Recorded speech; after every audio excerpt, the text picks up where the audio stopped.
Halo anak-anak, bertemu kembali bersama Miss Maria.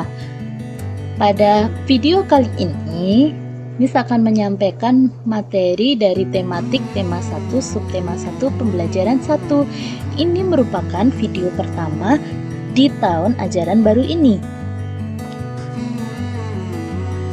Nah, tujuan dari pembelajaran kita kali ini yaitu ada dua, supaya siswa dapat mengetahui alat gerak manusia dan hewan. Yang kedua, supaya siswa dapat memahami ide pokok paragraf. Jadi, muatan pelajaran yang ada di video kali ini yaitu IPA dan Bahasa Indonesia. Kita langsung saja ke materi. Organ gerak hewan dan manusia, itu pada muatan IPA. Alat gerak manusia dan hewan. Salah satu ciri makhluk hidup adalah bergerak. Yang dimaksud dengan bergerak adalah kegiatan berpindah dari satu tempat ke tempat yang lain, dan itu dilakukan oleh organ gerak. Itulah arti dari bergerak. Makhluk hidup ada yang bergerak menggunakan pertama kaki, ada yang menggunakan sayap, ada yang menggunakan sirip, dan ada yang menggunakan otot perut. Untuk makhluk hidup yang bergerak menggunakan kaki, Miss berikan contoh manusia. Kalau hewannya adalah kuda, itu contohnya ya, dan masih banyak lagi hewan yang lainnya. Kemudian hewan yang bergerak menggunakan sayap, itu contohnya adalah burung. Hewan yang bergerak menggunakan sirip, contohnya adalah ikan. Dan hewan yang bergerak menggunakan otot perut, contohnya adalah ular. Itu adalah macam-macam alat yang digunakan bergerak oleh makhluk hidup. Selain untuk bergerak, alat gerak itu juga digunakan untuk memegang, melompat, memanjat, berenang, berjalan, dan terbang. Jadi ini fungsinya alat gerak tadi ya anak-anak. Selanjutnya, organ gerak manusia dan hewan itu hampir memiliki persamaan. Mengapa demikian? Karena dipengaruhi oleh alat gerak. Alat gerak pada manusia itu terdiri dari dua macam, yaitu alat gerak aktif dan alat gerak pasif. Jadi anak-anak ingat ya, alat gerak pada manusia itu dibedakan menjadi dua macam, yaitu alat gerak aktif dan alat gerak pasif. Alat gerak aktif itu adalah otot. Otot disebut alat gerak aktif karena dapat bergerak. Jadi otot manusia itu dapat bergerak. Sedangkan alat gerak pasif itu adalah tulang. Mengapa tulang disebut alat gerak pasif? Karena tanpa gerakan otot, tulang tidak dapat melakukan gerakan. Jadi tulang tidak bisa bergerak tanpa otot. Itu adalah pelajaran muatan IPA. Kita lanjutkan ke muatan bahasa Indonesia ya anak-anak. Dalam muatan bahasa Indonesia ini kita akan membahas tentang ide pokok paragraf.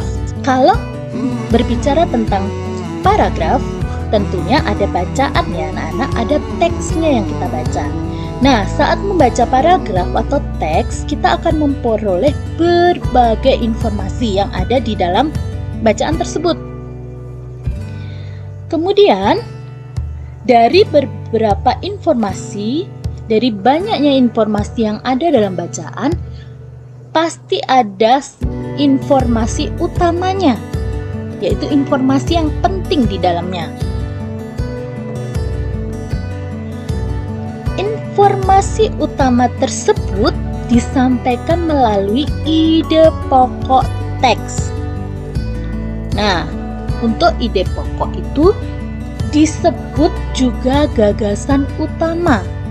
Namanya ya, anak-anak bisa sebut ide pokok, bisa disebut gagasan utama, bisa disebut juga pikiran pokok.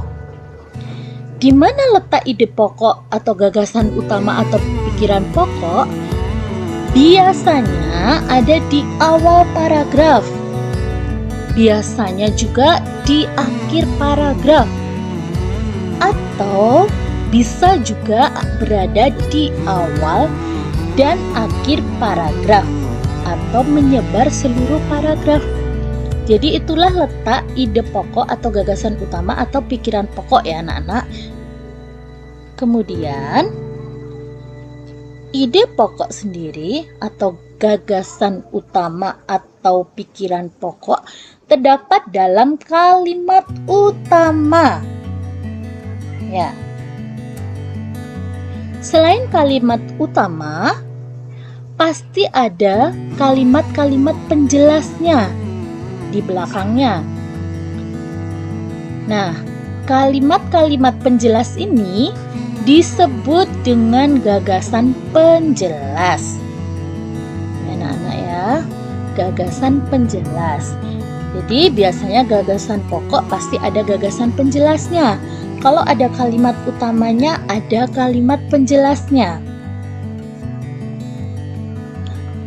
Selain menentukan kalimat utama atau ide pokok atau gagasan utama, kita caranya menentukan adalah dengan membuat kalimat tanya. Kalimat tanya tersebut kita pasti menggunakan kata-kata tanya. Kata-kata tanya ada apa, di mana, kapan, siapa, mengapa, dan bagaimana. Atau bisa kita sebut atau kita kenal dengan istilah adik Simba. Kalau anak-anak masih ingat di kelas 4, kalian sudah diajarkan tentang kata tanya adik Simba. Adik Simba artinya apa, di mana, kapan, siapa, mengapa, dan bagaimana. Nah, dari kata tanya tersebut kita akan memperoleh informasi penting sesuai bacaan. Kalau sudah kita dapat informasi pentingnya, nanti kita bisa menentukan ide pokoknya. Sampai di sini anak-anak sudah paham? Ya.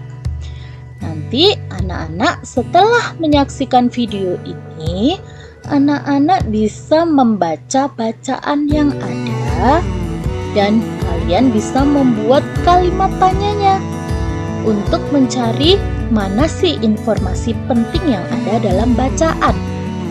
Dan kalian juga bisa menentukan ide pokok atau gagasan utama atau kalimat utamanya. Nah, baiklah anak-anak, itulah materi yang dapat disampaikan pada pembelajaran kali ini. Tetap semangat belajar ya, walaupun kita masih belajar secara online. Jangan lupa jaga kesehatannya. Jika kalian harus pergi keluar, jangan lupa pakai masker, cuci tangan, dan jaga jarak. Sampai jumpa. Kakak.